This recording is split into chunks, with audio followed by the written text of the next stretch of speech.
And, as, as crazy as I am for building my own plane and wanting to fly it, I'm not crazy enough to want to push it to any limit and see it break apart, especially with me or anybody else in it. So definitely for sure. Worth getting. What about parachute? What about parachute? I think it's a worthless thing. Huh? I think it's completely worthless. Really? Welcome back to We Are Not Experts, an airplane building podcast where progress is real, the plans are occasionally mysterious, and the internet inevitably becomes part of the build process. This is episode 14, recorded December 29th, 2025. Tim's been productive in the Cleveland Skunk Works, closing things up, moving forward, and then getting temporarily stalled by the next can't do that until you do this moment. Chris, meanwhile, brought the Gilbertson AeroFactory back to life. A full shop reset, a little fabrication therapy, and renewed optimism for left flap redemption. And now, coming from their home studios in East Texas, 2 builders, 0 experts. Here are Chris and Tim. Hey, welcome back. This is, what do we call this thing? We Are Not Experts. We Are It's Not an airplane Experts. building podcast. I'm Chris. I'm Tim. He's Tim. Tim, how the hell are you? I'm good. I've been busy, productive even. Yeah. So it has been, let's see, this is episode 14. We're recording this on the 30th of December, 2025. This is episode 29th. 14 of, is it the 29th? It is the 29th. Dang, son. I know. That's It'll be one the day of 30th my when life. they hear I it. just got a day of my life back. You're welcome. Yeah, there you go. Late Christmas present. We recorded Lucky episode 13. I didn't even realize it, but ironically, on the 13th of December, this is episode 14, of which I'm sure will be more than 14 episodes of We're Not Experts, the airplane building podcast. And you've been busy and productive since the 13th of December. Tell me more. Tell you more. Well, let's see. What all has come out? I did the rest of the solo riveting, finished up the tail cone section of the plane, the stuff we had left open from when you came out and helped me last time. So all the little items, things that need to be bolted down, nuts that need to be tightened, things that were giving us access before, I was able to cinch all those up, torque them, and throw some torque seal on them. So that was good. And then I got into what I thought was going to be the forward belly skins. And I go to step 1, and step 1 says, if you're building a standard fuselage, you need to skip ahead to main landing gear installation and install the main landing gear, which I can't do. I have main landing gear, but it's not the right main landing gear. So that put a damper in the situation. I have since ordered the landing gear that I'm going to go with. I have about a month lead time before I get it, so the belly skins are on hold until then. I moved on to whatever the next thing was I could find, and I happened to just stumble across, it's kind of an obscure step, honestly. It's in between the belly skins and starting on the seats. There's just a little 2-line blurb in the directions that talk about installing the stiffeners that go in the tail cone. And Right, you could yeah. tell it's an afterthought, the way it's written into the directions. And then when you go look at it, references the drawing. So when you go look at the drawing, it roughly shows where these things go. It doesn't specifically call out in the directions or the drawing exactly where they would go, but it tells you to put these 2 angled stiffeners in the tail cone to provide support. Well, it doesn't even tell you that. It just tells you to put them in there. I have a question for you before we go any further with it.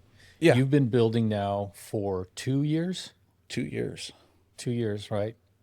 And you're pretty deep into it. Like you're deep into the fuselage. So you built the empennage, you've completed the wing kit, you've done a lot of the fuselage, and now you see this 2-line blurb, and it looks like an afterthought. Yeah. In your 2 years of building, is this the first time you've ever come across something that appears to be an afterthought in the plans? Not even close. Okay. So when you saw it, you weren't like, what? Instead, you were like, of course. Yeah. No, I fairly instantly knew the way it was worded and the lack of provisions, because there's no pre-punched holes for these things to go into. And there should be, because it's not like you need to drill them based on how something else gets installed. They go where they go. So I went onto the internet and searched, and lo and behold, there was a service bulletin that came out. I referenced it in that other video. I don't remember what number it is now, but came out back in 2020. And that's where these two stiffeners come from. And in that bulletin, they very clearly tell you, go to this rivet location, make an arc this length, and then go to this rivet location, make an arc this length, and where they intersect is where the first rivet's supposed to go. And then do the same thing in the bottom corner, and that tells you where the last rivet goes. So then you drill those two holes, put the thing in, and then you use it as a template to drill the rest of them. But you only find that if you go look up that service bulletin. The plans don't reference it, don't tell you that. They just tell you, put it in. Yeah. So, and had you known that ahead of time, earlier in the plans, like say when you were prepping the tail cone skin, you very easily could have marked these things out, drilled them, taken the skins off doing prep, dimpled them ahead of time. You probably could even back rivet them into place and not have them be in the way at all when you go do any of the other stuff. So, Yeah. So now the $1 million question is, or really it's probably more like a $75 question is, when I get to that part of the build, will I remember this conversation? will you remember it? Yeah. Will you remember it? I'm sure I won't, because you'll get there and I'll just blindly be helping you rivet the fuselage, and I'm sure. I'll be looking sure. at like there's something missing, but There's going to they're going to be between your build and my build and anything else we're involved in, so many other snafus along the way that this conversation will just be a fleeting memory, if that. I did have a question about it though, because of where it's located on the tail cone. Is that stretch, that portion of the skin where that stiffener is mounted, is that flat or is there any curve to that? No, it's flat. It's dead flat. It is okay. right underneath that inspection window, Mm-hmm. where you're going to see the bell crank for the pitch later on. Yeah. So it just goes basically between the two longerons at an angle. It really probably isn't that critical. Like you could probably stick the thing in there at any angle and it just provides a little extra support. I think the service bulletin said that over time, some builders had noticed deformation of the skin back there from hard landings or, the tail coming down too hard. Well, that wouldn't happen to you or me. No, not at all. Every Yeah. one of them is going to be greased right in. So I think it even said it's optional. It's not even a mandatory thing. But Right. So even though you and I will never experience a hard landing that could cause some deformation back there, I think it really is important, even if it is optional. I think that it really is important that we go ahead and do that installation, just to be good examples in the community, That's to kind right. of play along. Flying That's skills absolutely right. may be superior, but we are, for the sake of other builders out there, ordinary people, and so we'll do it this way too. I might lose a third of a knot because of the extra 2.75 ounces that's on my airplane, but I'm gonna going do to that bring for up the- something here in a minute that's going to stir up some controversy, I'm sure, and there will be lots of comments about it. Okay, But- well, before you do that, there are a few things that I want to remark on before they leave my brain because my memory is just not that great. First off, you have landing gear that you don't want because it's not the landing gear that you had your heart set on, but you couldn't delete it from the kit, right? You were forced. It was forced upon you. Yes. Okay. Are you going to use the same wheels and tires that originally would come? I'm going to use the same wheels and brakes. I'm probably going to upsize the tires just a little bit. I think a popular thing that people do is they put 385 size tires on there instead of the 5-inch. So Yeah. they're slightly bigger. Yeah. So I will probably do that. But that's about it. I thought about going with much bigger ones, but I think you've talked me off of the ledge on that one, and I don't think I need to actually go that full on route because it doesn't get me any extra Sure. capability. Well, Nothing should be I would clear, too. appreciate. Yeah. The reason I'm asking has nothing to do with your actual airplane, but it has everything to do with the fact that you just have like useless gear. And you can see that I have part of my airplane hanging on the wall behind me. Yeah. I'm thinking, what kind of art installation can you make out of that useless gear? Oh, yeah. Yeah. Well, maybe So- you can put them to good use because when I bought the fuselage kit, you could not make deletions from it. The last time I spoke to Vans, they alluded to you can delete items now just not like individual like hardware items, but you can delete assemblies. I didn't ask him specifically, but I'm willing to bet you can actually delete the landing gear legs now. Yeah. So if you get to that point, I have a set of gear legs you can use if you're not planning on Well, I'm changing probably them going like to I go with the Grove style as well. Oh, then you don't need them either. Yeah, but So what kind of cool art can you hang on your wall? Like, I mean, people hang animal heads on their wall. Why not I could probably make lamps out of them or something. landing? Yeah, for sure. The other thing that you mentioned shortly before we went on here, when I was eating dinner, I was watching Blanco Lirio's newest video about the Cessna Cardinal, the 177 crash at his home airport this past May. And the NTSB final report is already out. You mentioned torque seal and all this work that you've been doing the last 2 weeks. Did you, Yep. you probably didn't have a chance to watch this video. It just came out today. But basically the findings was fuel starvation. This guy, if you recall, the guy had an engine failure on the turn from base to final, really bad spot to be. Base to final, engine failure. It was fuel starvation, and it was not one, but 3 B-nuts that were not properly tightened, not properly torqued. And there was no evidence that torque seal was ever put on them, but just a few days, just a few days before this accident occurred, it went into annual. With their annual, they installed was it JPM 700, whatever, engine monitor? Oh, the engine monitor, yeah. Yeah, so installed the engine monitor, which meant they had to put in a fuel transducer and modify the fuel lines, and 3 B-nuts were not tightened, and so they just backed off and starved the plane of fuel. And I thought a couple of things. The first being, obviously, like, we put torque seal on everything because we were told that we should do it. I'd never even thought of that as being an optional thing, especially for professionals who are doing this work. And the second thing is, there's a certain amount of fear or trepidation, whatever, in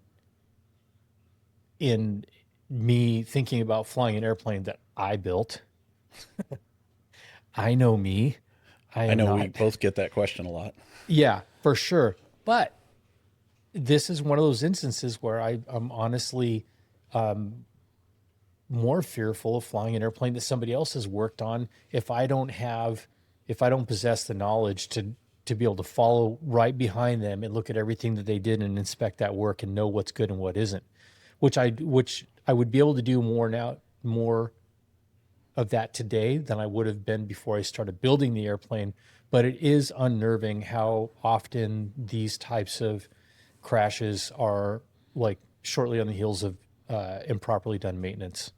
There has been a lot of them, a lot of high profile ones, some out of Russia lately too, like that turboprop that just broke in half, the world's largest one. That was right on a maintenance check flight. Yeah. But maintainers make mistakes, pilots make mistakes, everybody's human. But yeah, it seems so improbable to miss that you didn't tighten 3 B-nuts. So the torque seal, I mean, for me, it's a reminder more than anything else that I've done it. And it'll be a reminder later on when I go back and look at it that obviously it hasn't broken loose. But right now, as I build things, for me, it's just a visual reminder. I can look at a nut and go, I already torqued that because I put torque seal on it. Yeah. If it doesn't have one, then clearly I didn't torque it and it needs to be torqued or rechecked again because I don't know. So that's kind of how I look at that one. What are you doing other than notes? Are you doing anything extra to specifically call out undone items, like physically on your airplane? No, I should. I'm bad about that. I had notes that I started. They're kind of fallen by the wayside, especially with my travel, because it is so easy to be gone for a while and then be like, what did I not do or what did I do? I bought these little red flags that I was going to start hanging on things. Yeah. I don't even think I've opened them yet. So I probably need to do it, especially now with the fuselage, because there is going to be a lot more stuff left open. Did Joe tell you to do that? I think you told me to do that. Yeah. I think I got it from you and you got it from Joe.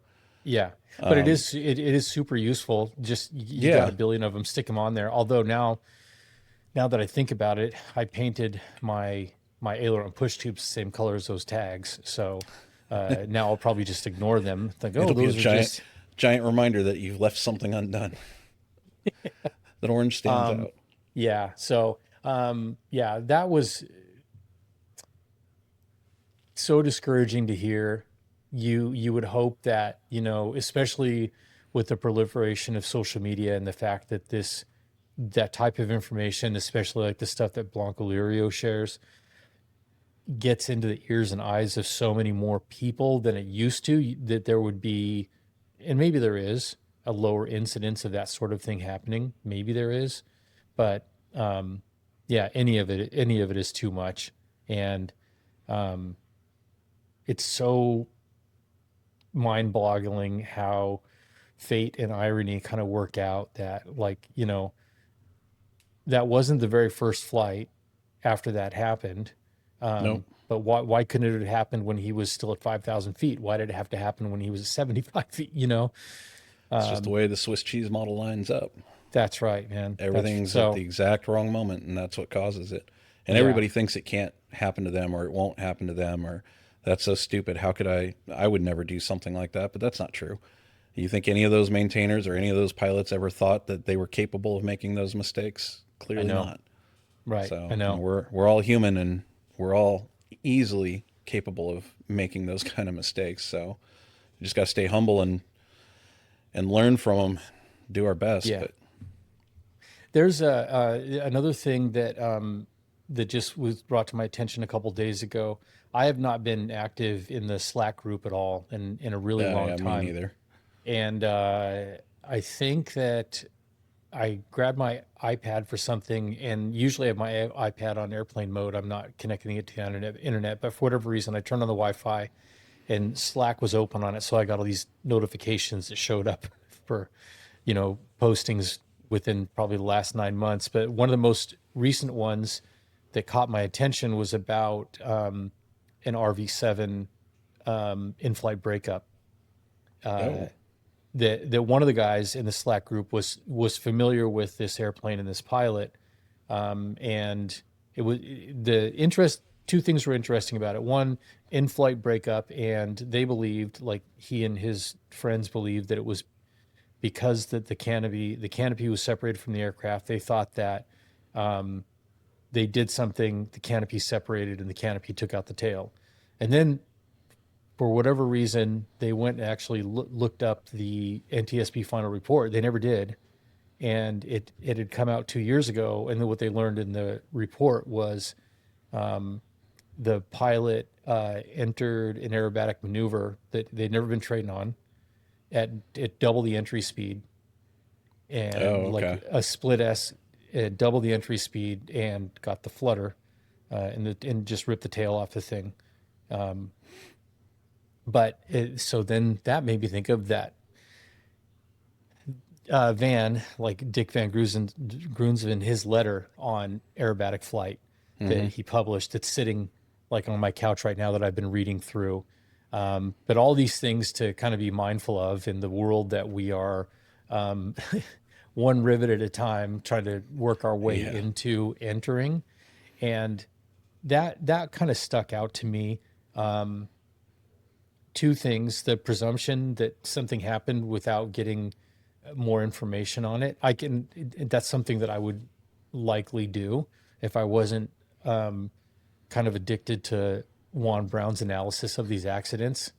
If I saw and I talked to friends and we knew, and like, yeah, this is what happened, you'd probably stay with that for a long time unless somebody came to you with the NTSB final report to show you that it was something different. So that's something to be mindful of. And then also training on the aerobatics.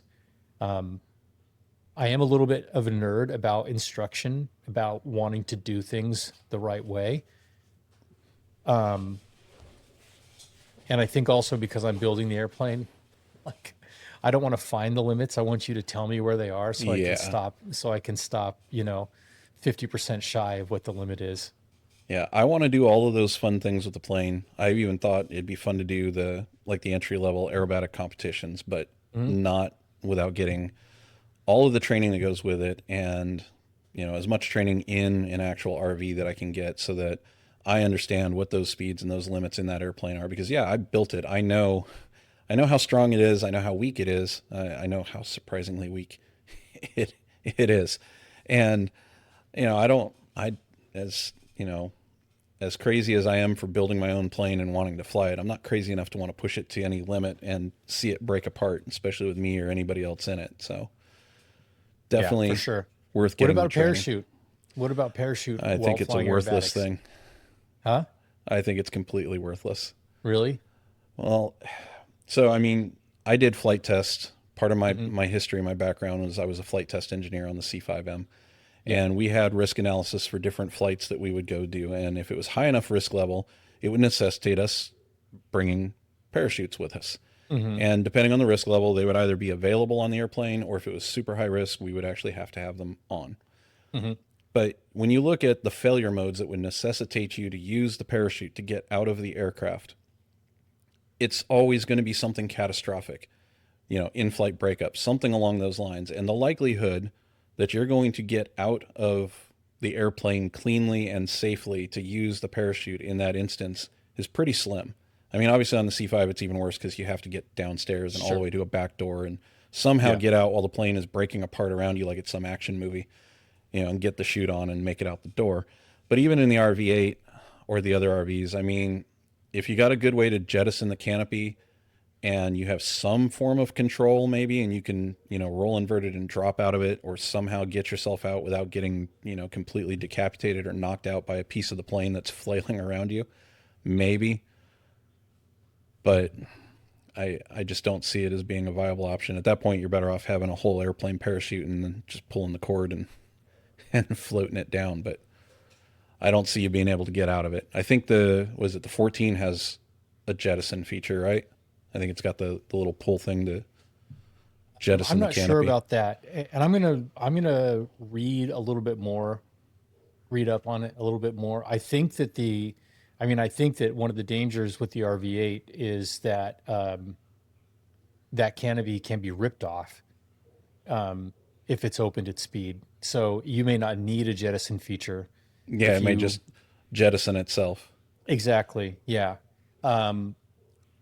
And the reason I thought of it, and I don't know very much about this, and so I'm going to put that disclaimer out there because there are going to be people, among the dozens and dozens of people all over the globe that listen to this, there are going to be Droves of people who listeners. actually know this stuff very well. But I have it in my mind that for certain types of aerobatics, it's considered that maybe it is a requirement, although people often don't. Yeah. So I thought, yeah, why not? How comfortable or uncomfortable is it to sit on that thing? But I think it's a requirement for you and a passenger if you're doing anything considered outside the normal envelope, which there's pitch limits and bank limits and stuff like that.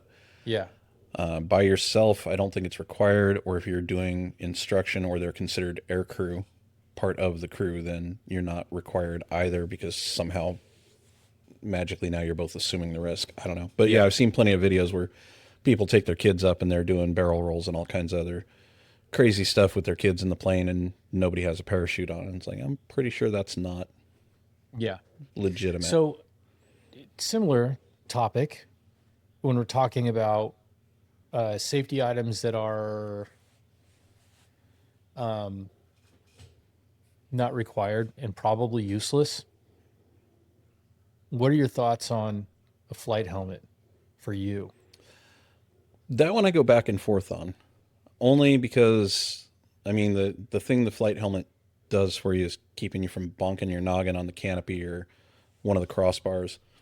I've seen them a lot in the STOL environment lately, which makes sense to me because a lot of them, their head is right in the middle of a metal cage, around that high wing or something, and the likelihood And you they're hit your probably head- going to crash. And yeah, they're going to crash. And they're because probably that's going to what they do. crash at a survivable speed. Yeah. So, in our planes, the only benefit I would really see is, from not knocking yourself out on the canopy. If your head's close enough or if you think there's the chance you could hit your head on the canopy because you're doing some crazy maneuvers, then yeah, I guess it makes sense. It wouldn't hurt necessarily, I think, to have it, but I don't know that I'll ever be doing anything that would require such a thing. Even, I'd probably have to get into some pretty crazy aerobatics, I think, before I would consider that something I would absolutely need. Yeah, I mean, with our airplanes, I don't think. I mean, that's just a bubble canopy. Sure, hitting your head on it feels bad, but that thing actually has a fair amount of flex compared to my skull. And then what you refer to as the roll bar, but that bar that the pilot seat, you're well above that thing. That doesn't protrude up. Yeah, you're not going to hit your head on that. Yeah, and the RV8. The only other one would be that front bar, but if you're belted in properly, I don't think you should have enough room for your head to get anywhere near that thing. Well, yeah, and that's why I don't have air brakes on my airplane. So I don't run the risk of accidentally stomping on the brakes or throwing it into reverse too fast. And you don't want to hit the brakes and let them fly right on by, Mav? No, yeah. And then anything that I could do that would potentially whip my head into the side of the canopy would also be the thing that would rip one of my wings off. Like, they'd have to be like a snap roll or something like that. So when I think about a helmet for myself and my airplane, I think of it more in terms of dang, that thing really looks like a fighter jet. But you know what would make it look even more like a fighter jet? If I had a helmet. That's right. Well, I mean, a helmet. I'll turn the camera for those that are watching, but I mean, if I really wanted to go there. Yeah. I have there, right there. I have said helmet. Yeah. So then I can make up other excuses for it. I mean, I think for if you are doing aerobatics and you and I are both putting inverted fuel systems in and stuff like that, if you're going to do any sustained negative G's or anything like that, that stays on your head more securely than the Lightspeed Zulu 3. It's a Bose. Yeah. Yeah. Yeah, that would be the other thing I would think about is the headset staying on your head, not flopping off in the middle of a routine. I don't know how common that would or would not be, but that might be a thing. So I mean, I won't say no if Lyft is out there and they want to sponsor with a couple of free helmets. Obviously, that's the thing, because they're not try cheap. them out. No, they're not cheap, but so and it would really be something that, to be honest, if I did it, it would kind of be for the cool factor for myself. And if it was, I am going to be wearing a flight suit, so yeah. I'm going to be wearing a flight suit, and I don't rate anything. Really, I might have a few left that might fit you now that you're doing the CrossFit thing, because I know I can't fit in them yet, but eventually I'll get back down there. I have a whole bunch of flight suits. If you can't tell, the quality of this, not the quality, the condition of this hoodie. This is obviously, well-worn. Yeah, my favorite hoodie. But I've lost 45 pounds since March. But having said that, I'm still 45 pounds heavier than I was when I got this hoodie. And temperature dropped, 50 degrees today? Yep. So when I went to the gym, I was wearing this hoodie, and halfway through the workout, I was trying to take it off, but it's really not my size. And so the coach got a good laugh watching me in the corner of the gym, fighting for 45 seconds to try to get this thing off before Just I suffocated ripping this myself. thing off at yourself. Yeah. Hulk smash. Honestly, though, it was strategic. It was at a point in the workout when I'm like, I can't breathe. I don't want to do another rep. Today's workout was run max distance running for 3 minutes, then come back in and then do a clean, a light clean, a 95-pound clean for max number of reps for 1 minute. Run for 3 minutes, go up to 115 pounds max rep for 2 minutes, run for 3 minutes, come back in, and then you have 3 minutes to do the maximum number of reps at 155 pounds, and then run 3 minutes again. And all those CrossFit workouts, it doesn't take, you're not very deep into the workout until you're just dying for air. So I'm I deliberately started with the hoodie on, knowing that at some point I'm going to use this as an excuse. I'm tired just thinking about this. This is where we fit our stereotypes. You've got the Marine over here doing his hardcore CrossFit, and then I held this chair down pretty much all day and worked from it and did the Air Force thing. Yeah. I did go out to the garage and do a little bit of work, though. I guess I did should some work in finish the that. garage today too. I did. Surprisingly, I would say surprisingly, I did some work in the garage on a weekday, but the way things have been for last year, it's surprising that I did work in the garage any day. I'm sure everybody will be thrilled about that too, especially when you release another video. Yeah, for sure. I recorded an intro to a video on Saturday. There you go. Baby steps. I don't know if I told you this. Here's how it went. Oh, by the way, for our adoring fans, by the way, I'm getting a little echo here too. So when I was fooling around trying to figure out how to get this system sound on, I think I jacked something up. Yeah, I heard it come back for a minute and then it went away. Yeah, or maybe I'm getting room reverb, whatever. It's not the kind of echo that you're dealing with. Tim and I have been working on a new news feature here that will be focused on the world of experimental aviation, obviously, right? So we've created a news agency, the Experimental News Desk, and we've got reporters who are kind of keeping tabs on the Gilbertson AeroFactory and the Cleveland Skunk Works, and posting an updated story coming into each new episode. So I think now would be a good time to hear the report from the correspondent covering the Cleveland Skunk Works. So let's go ahead and roll that right now. Sounds good. Cleveland Skunk Works, Cleveland, Texas. Activity at the Cleveland Skunk Works shifted this week as work on the forward belly skins was paused pending arrival of the Sky Designs airfoil landing gear. The aftermarket component, now on order with a 1-month lead time, must be installed before that section can continue. In the meantime, fabrication advanced in other areas. Both front and rear seat backs were completed, coated, and staged for future installation. Floor pans were final drilled, and preparations began for a series of custom modifications. 5 hinged access panels secured with skybolt fasteners, allowing future service access beneath the cabin floor. Among emerging findings, the builder introduced a new wire labeling system and began planning wire runs.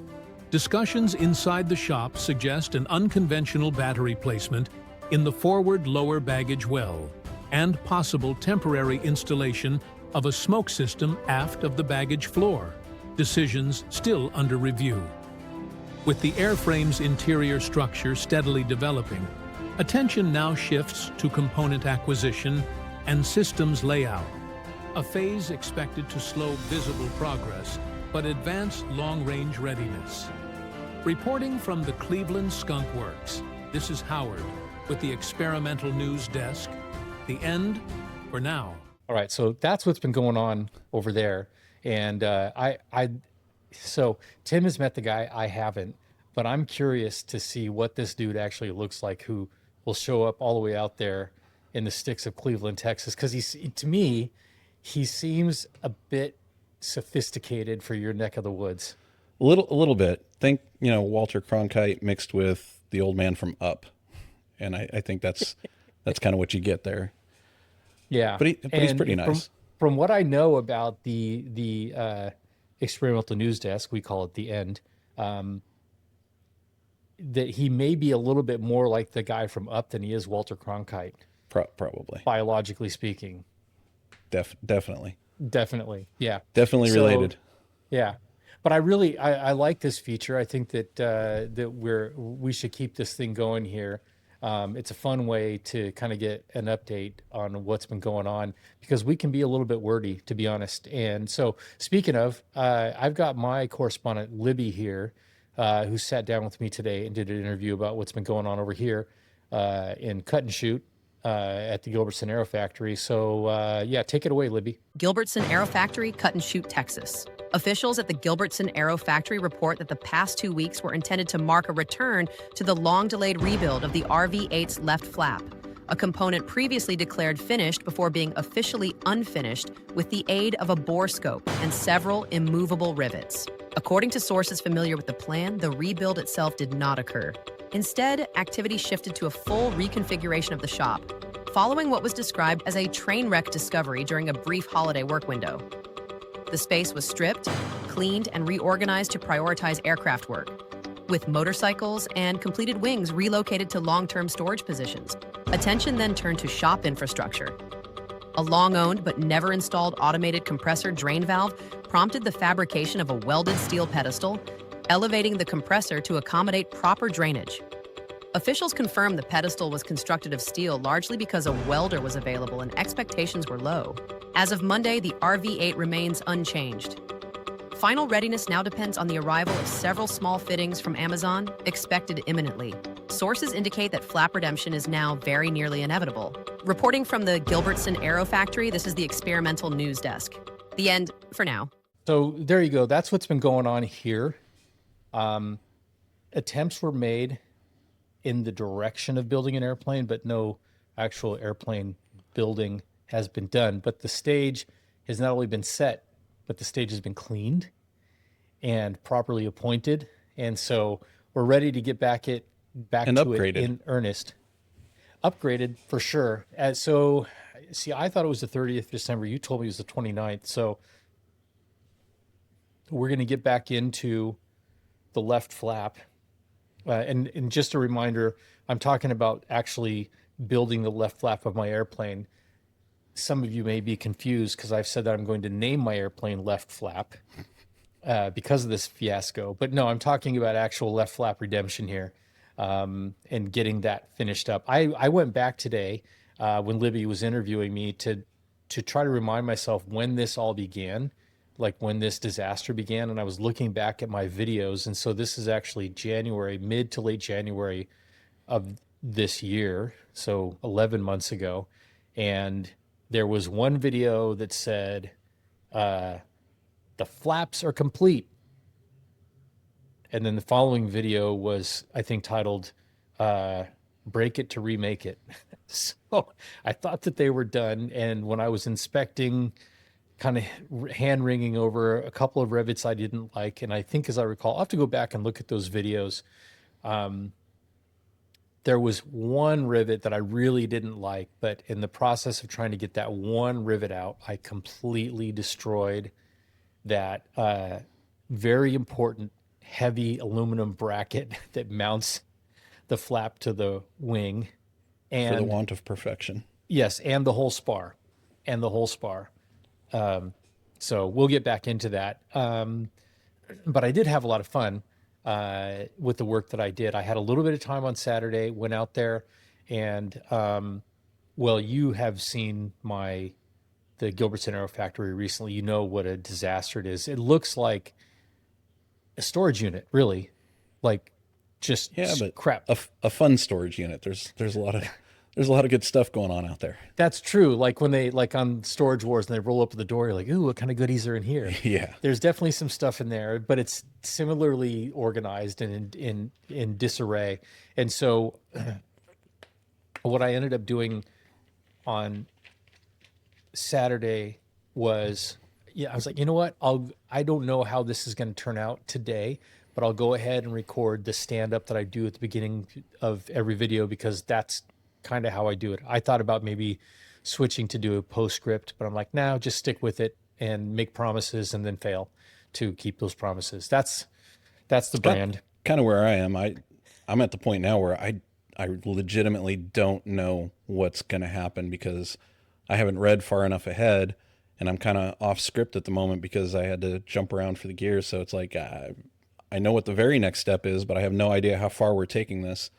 Like right now, I'm working on the floor sections, and I didn't think I was going to be doing that, and they're definitely not going to be permanently installed at any point. I even messed with flap stuff. Today I installed the flap tube that actuates both the flaps. Well, temporarily installed. I final drilled where they go, and I fabricated those blocks that the cross tube, the torque tube rides in. Yeah. All of that stuff got done today. and I didn't even see it coming. I thought I was just going to be final drilling some holes for the floor. But yeah, and that's while I'm waiting on other parts, because I didn't mention that earlier, but there's going to be mods to those floors, because once they're in. You don't have access anymore. So I'm going to put some access panels in, which means I ordered some skybolt fasteners so I can make some access panels, because you know me, I love my access panels.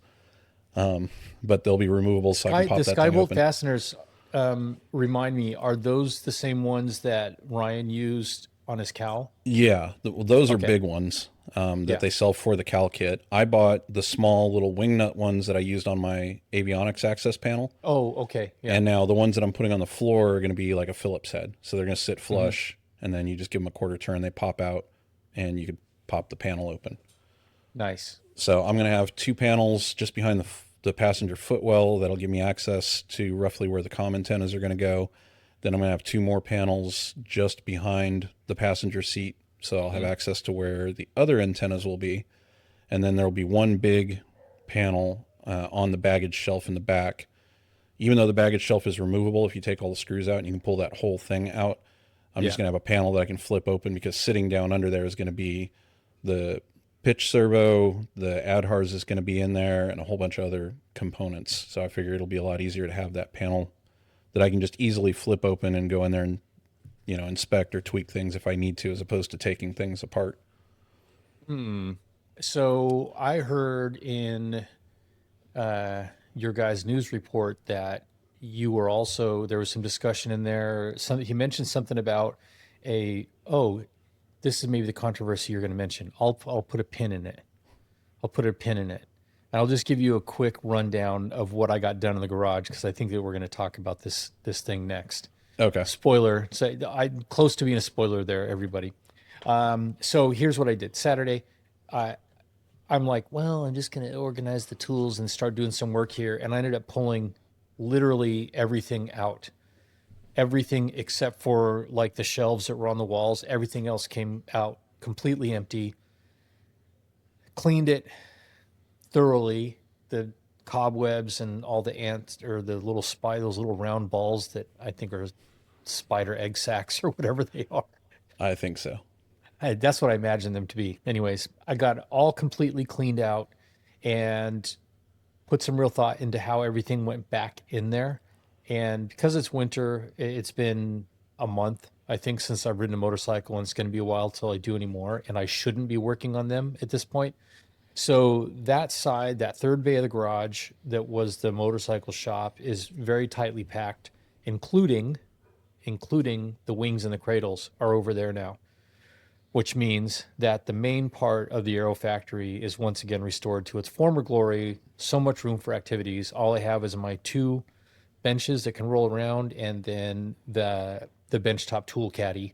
That I decided I've been doing. I've been getting into this whole welding and metalwork kind of thing, and I had a project that's part of all this that we're discussing right now. And when we're working on aluminum, on the Scotch-Brite wheel or the bandsaw or whatever, we get all these little metal shavings. Though the amount of shavings from the aluminum doesn't even compare at all. It doesn't hold a candle to the amount of mess that's made cutting like 1/8-inch steel all over the place. Oh, And I'll so, bet. And it rusts. yeah. So, because I now have so much room, once again, I watched a couple of my old videos, and I was like, wow, I can't believe my garage was ever that empty. But because everything rolls around so easily now, that whole big caddy, I just drag it out into the driveway and run an extension cord and do all the work out there, all that messy work. That's a Do good it out idea. there. So here's what I was doing. We talked, you and I talked before about the fact that sometime in the past, I went to go drain my compressor, and a whole bunch of water came out because I was never draining my compressor. I wasn't taking care of what is a really nice compressor. But it's also a pain in the ass because that thing sits so low to the ground. You have to kind of pull it out of its spot and get it tipped over so you can even get your hand under there to open up that valve.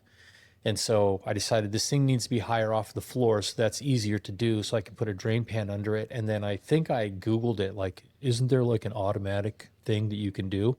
And there is. So this solenoid activated valve that you can set on a timer. So I bought this thing. It has been sitting on my kitchen table with my fly leads, which are built, but it's just been sitting there for, I'm guessing, maybe a year. I probably bought this early this year, with the intention of doing all of this stuff, and I didn't do it. So as I was doing all of this stuff on Saturday, I thought, the garage is empty. I really need to take care of this now instead of just burying the compressor and continuing to run it like a bad compressor dad. So here's what I did. I'm looking for excuses to weld so I can become just a welder at all, not even a better welder. I have no welding skills, so just let's start with a welder of sorts.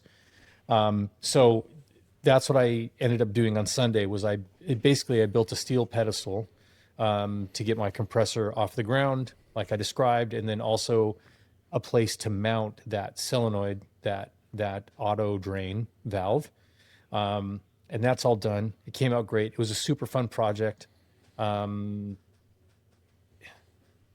The thing that I built could probably hold 1,000 pounds. So I think the 65, 70 pounds of my compressor is more than enough. It's more than good, but it was a super fun project. It looks so nice too. Yeah. And it's done. So what I went out there today to do was I still hadn't made my mind up about a little mounting tray for the solenoid itself to go on. So that's what I did today is I went and in my mind, I kind of came up with this design that it was going to kind of hang off the front of this pedestal down low enough so that the tubes from the drain to the solenoid and from the solenoid to the whatever catchment I'm going to use didn't have to do any crazy angles. And so I was thinking, I'll do this, and then I'll just take a single piece of 16 gauge sheet, cut it, and then like dog ear it so that those could act like gussets to stiffen it up. And then what I ended up doing was just doing an 1.5 inch wide piece of 16 gauge steel, cut 5 inches long, put a 90-degree bend on it. I'm like, this solenoid weighs like 3 ounces. I don't think I have to worry about putting gussets on it. It's not going anywhere at this point. Yeah. The gussets are a nice touch, though. Yeah, it's all done. It's in its home. It took the tension off of that airline that I was talking about because when I originally ran that airline up through the ceiling and across over to where the drop is, it was exactly 30 feet. Just like the airline connected to the compressor is almost pulling the compressor off the floor. There was a lot of tension in it. So now I've got that up the floor. That's all good. Tomorrow, the only thing I was waiting on was the NPT push to connect connectors for the air hose. Okay. Those will be in tomorrow, and it'll be done, which means that tomorrow I will have my compressor and I'll start working on left flap with my squeezer. Oh, that I built that. I also built that monstrosity of a pneumatic foot pedal that connects to my squeezer now for something else that we'll talk about in the future with some cool tools that Tim has or a version of, and I now have a version that works with my squeezer. So, but one so thing. Excited. So yes, yesterday I was out there and I'm really happy with the way this pedestal came out because I didn't just build it a square box. It's a 6-sided shape to actually follow the footprint of the compressor itself. So there was some work that had to be done there. But I watch Tom's shop on YouTube a lot, and I'm fascinated with all the metal work that he does. So I'm really happy with how it turned out. And not like mine, which is just a crappy piece of wood that I just screwed everything down to and called it good. The best part was when I was all done with the day, super proud of myself, and I had to leave the house at 5 p.m. and at 4:30, buttoned up, only burnt myself a few times. They'll heal up. And I've got that big tool caddy out in the driveway where I've been cutting and grinding all day long. And so it's just black with all of the shavings and the dust from the steel from the grinder and the cutter and everything like that. So then I run back into the garage because, I've got that drop from the ceiling and that's a 50-foot hose reel. So I grab that thing to run out and blow the top of that stuff off. The whole With the point air is my compressor compressor that's is not hooked up. How'd that work out for you? I actually puzzled over it for like 5 seconds. Why is What the this hell? thing coming on? What the hell? That's awesome. Ain't got no gas in it. This is why I'm a little bit worried about the fact that I'm building my own airplane. Yeah. Silly things happen. It happens a lot. I do it fairly regularly. Yeah. But I had a lot of fun. It's what a difference it makes for me to be able to move around in that shop again. Oh yeah. And when you were here borrowing a couple of rivets recently, you saw like the way that the wings were set in there, the wings completely obstruct the shelves where all the stuff is I need to work on. So there is a little bit of, or was a little bit of that out of sight, out of mind sort of thing. And now that I've got them out of the way and have all this room, it feels so much more comfortable and you want to be out there. But also, it was funny to me. You came over and we were talking about what I need to put in the wings. And I go, oh yeah. Like I was thinking, yeah, I bought the pitot mass. I'm like, oh no, I have the whole thing. I have the pitot tube AOA. I bought the whole thing. And then yesterday or Saturday when I was going out there and cleaning up and stuff like that, I'm like, oh, check this out. I also bought, turns out I also bought the lines for the pitot, like I bought the pitot-static lines and the AOA lines as well. The actual lines. I'm like, I have more stuff than I thought that's ready to go into the wings. In fact, you got all kinds of stuff you can do. And I think that really the only thing that I'm missing in terms of like plumbing the wings is just the wire that I'll need to run through there for the lights, etc. But I was surprised. I really was kind of surprised that I actually had the AOA or the airlines all rolled up. Didn't realize you'd bought that, but there they are. Yeah, That's a I good kept deal. looking. I was hoping I was going to find a Garmin G3X and a few other things, but apparently It just it never works that way. No, they're not laying around in my garage. I keep checking my boxes and nothing fancy like that's shown up yet. Yeah. The stuff that I found was kind of like when you go into your closet and you grab an old pair of jeans or a jacket and you find $20 in the pocket. Yeah. Looking for the G3X would be like finding like 10 grand in the pocket. And that's never happened. No. It's not to me. No, it doesn't happen to me either. But, well, so I put in, I did the seats. The seats are completely done. The seat frames anyways, the backs for both seats. They're built, they're Cerakoted. I had a bit of a challenge riveting the back seat, but that's where that C-frame came in clutch. That thing worked like a champ to rivet that, so that was good. Happy about that. And then I moved on to these floors. And the floors provoked me to start thinking more about all the stuff that needs to go under those floors before they go in or associated with the floors. And there's two items, and you alluded to this earlier, and the controversial thing is going to be one of the two things. We'll see which one we're thinking of here. But one, I'm planning to I'm getting a smoke system. It's just too cool. There's no way I'm not having a smoke system in this airplane. It's going to happen. I can list all kinds of practical uses for it, but realistically, it's to make me giggle every time I hit the button and I can pop smoke. So I'm going to have a smoke system. And after talking to Joe, I've decided that it should go in the back to help with CG issues if there are any.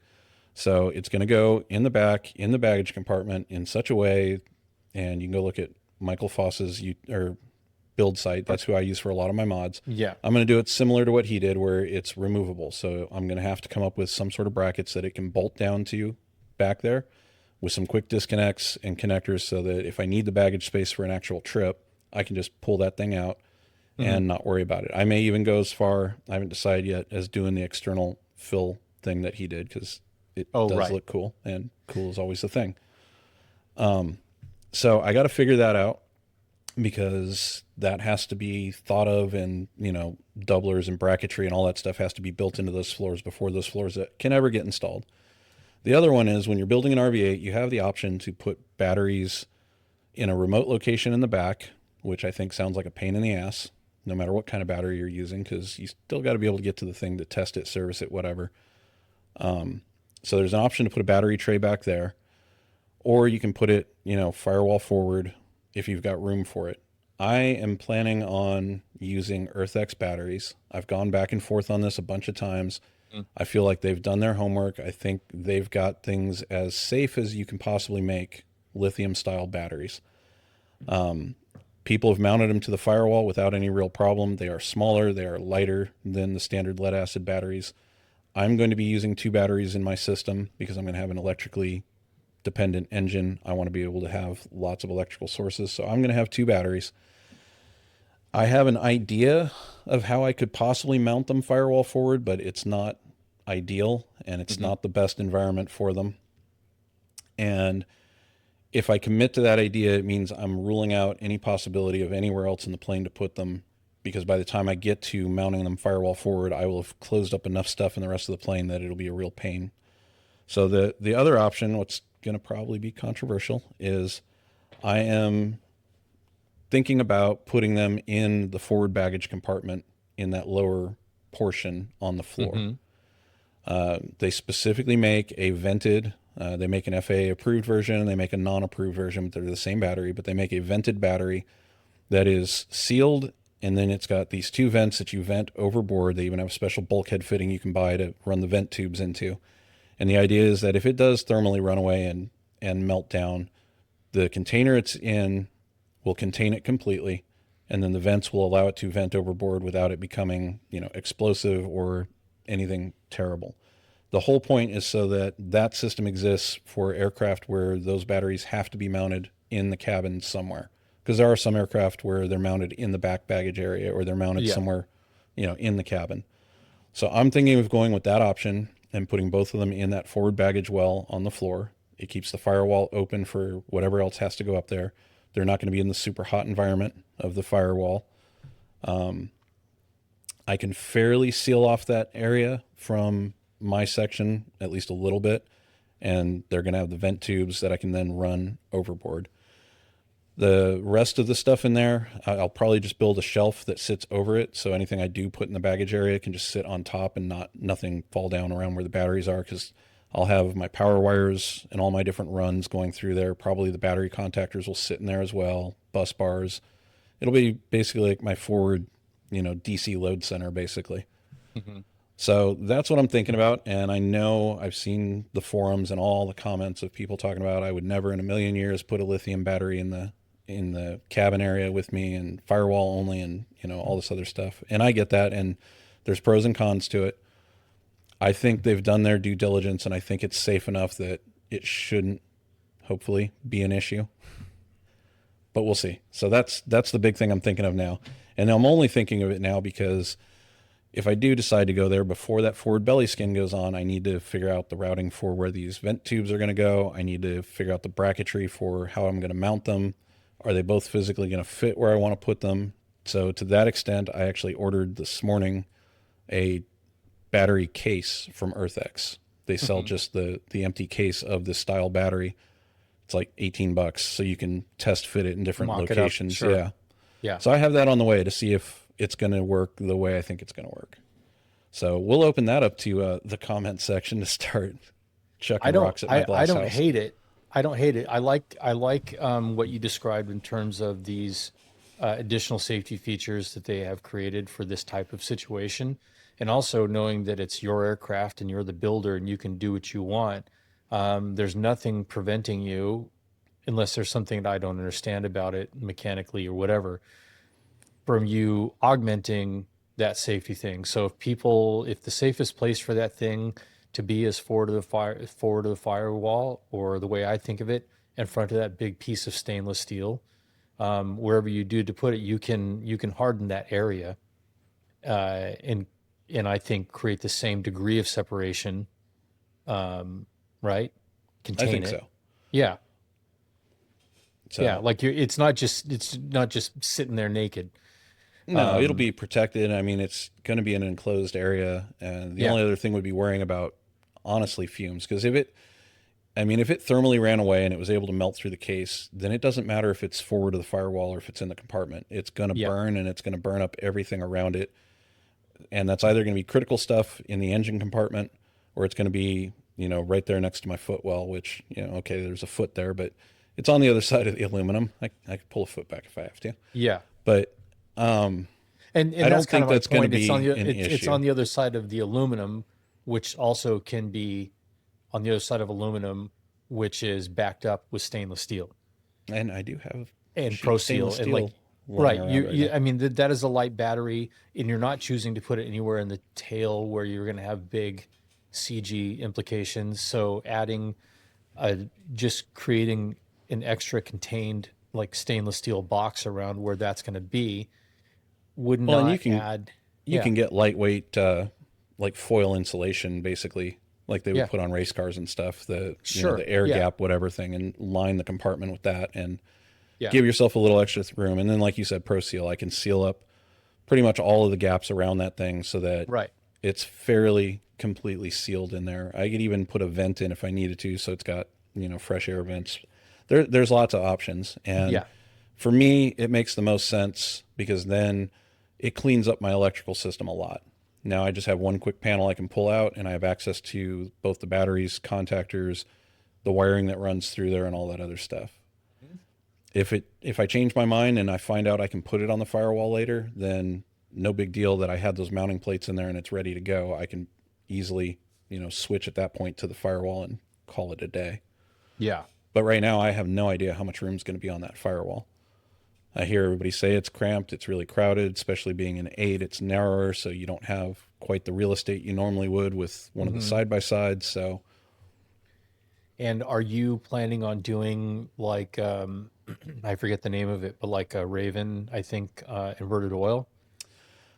I'm contemplating it because the engine I bought actually had it installed. So I already have the sump for it. I Yeah. have the fancy sump with all the extra fittings on it. The only thing I don't have is the external parts. So I could buy the rest of those components to put back on there, and this thing would have a full, a Christian inverted oil system is what it was set up for. Right. And the reason I asked that is because that again is real estate Yep. for the firewall, but after the engine itself, right? That's on the aft side of the engine. Yep. So yeah, it does get crowded up there for sure. I don't know what in your discussion there reminded me of it, but I wanted to ask you if you have watched Josh and Chelsea Aviation 101's newest video where they have completed the sling build. I haven't seen it completed. I saw where they had to change the engine and then they got the new one in and we're doing run-ups and all that stuff. Yeah, that's what That's what you're talking about? Okay. Yeah, the build Yeah. is done there, and then at the end of it, they're moving it to French Valley Airport, Yep, where they're to going get ready to to fly go it. do Yep. I saw that I got to one. say, I have not. I've not watched many of the videos in that series, or if I watched many of them, I haven't watched them to completion. Partly, you and I have talked about it, but just the builder assist program and the speed that it's all getting done, and it's not relatable to.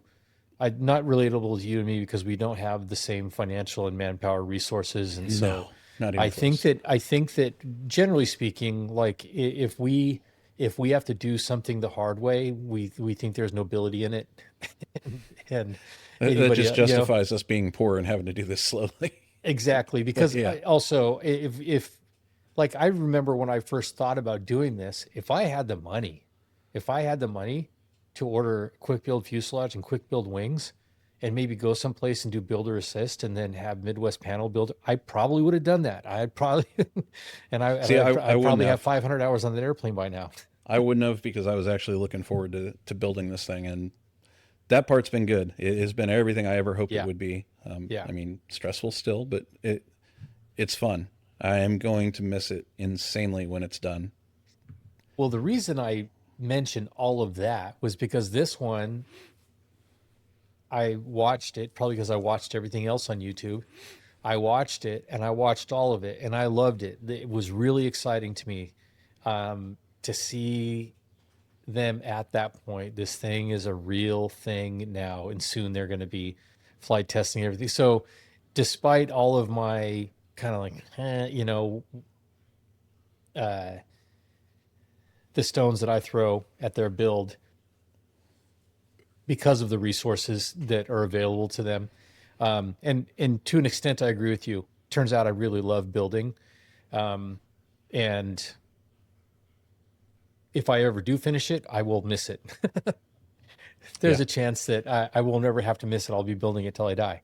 But I really enjoyed it. It was pretty exciting to see it get to that point. So I'm super stoked for them. I mean, yes, they do have some pretty good resources available to them, probably in terms of sponsorship and the help that they're getting and everything like that.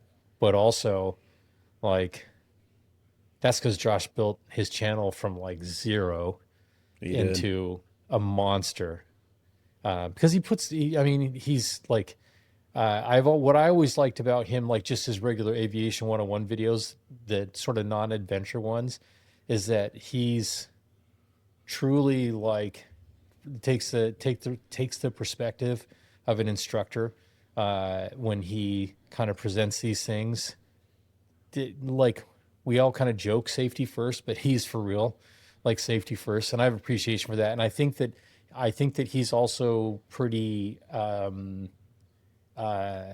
what's the right word? I want to say even-handed kind of thing, like fair, which is what I really like about Juan Brown, like Blanco Lirio. Oh yeah. The way that he approaches analysis. Same thing. That's what I like. Yeah, he's People, definitely fair. yeah, people who I think do their best to remove their ego from it. There's never, like, if you're on YouTube and you're creating stuff, there's never an absence of ego. Otherwise you wouldn't be doing it. But anyways, I'm pretty happy.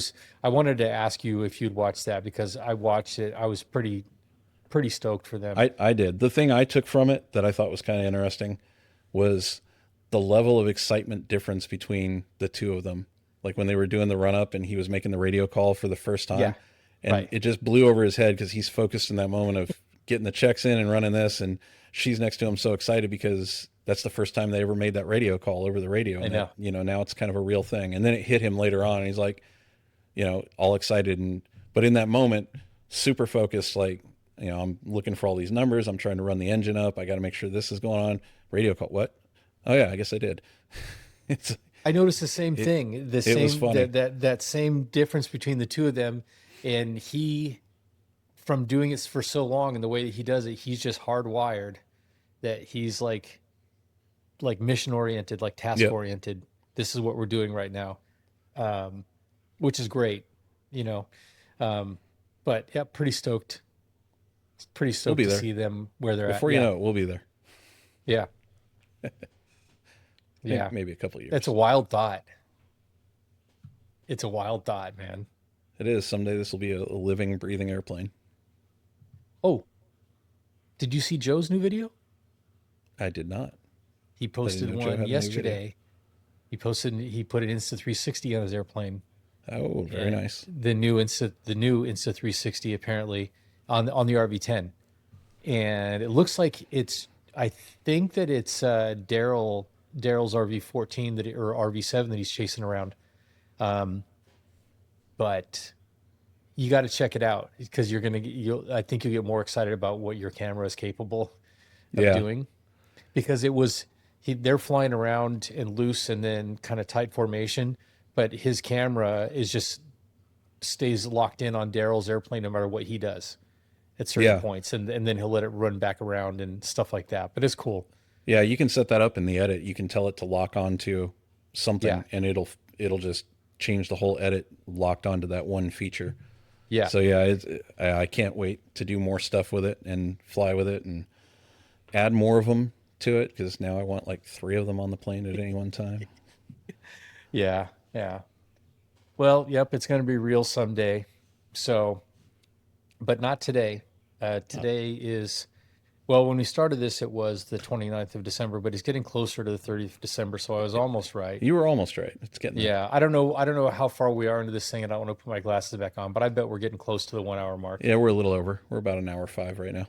Oh, well then, yeah, we definitely need to cut this off and let the rest of these people get back to their lives. They got airplanes to build after all. They do.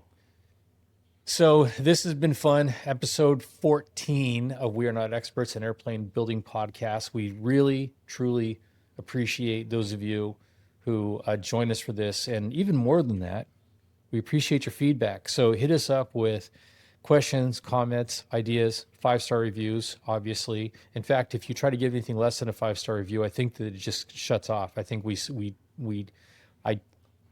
I don't know if I followed the instructions correctly, but I think I set the default that if you give a review, it's 5 stars or just no review. At least that's what I want it to be. But That's how it works. Yeah. Thanks for being here. We are signing off. See you on the next one. See you. So for those of you listening, Tim waved at you. Goodbye. Thanks for being here. Catch you on the next one. Bye. See ya. Thanks for listening to We Are Not Experts. If this episode sparked strong opinions, unsolicited advice, or the sudden urge to tell us we're doing it wrong, excellent. That means it's working. As always, feel free to send questions, comments, or corrections. We read them. We don't always agree, but we do read them. If you enjoyed the show, subscribe, leave a review, and share it with someone who also enjoys building airplanes one questionable decision at a time. We'll be back soon with another episode, still building, still learning, still not experts.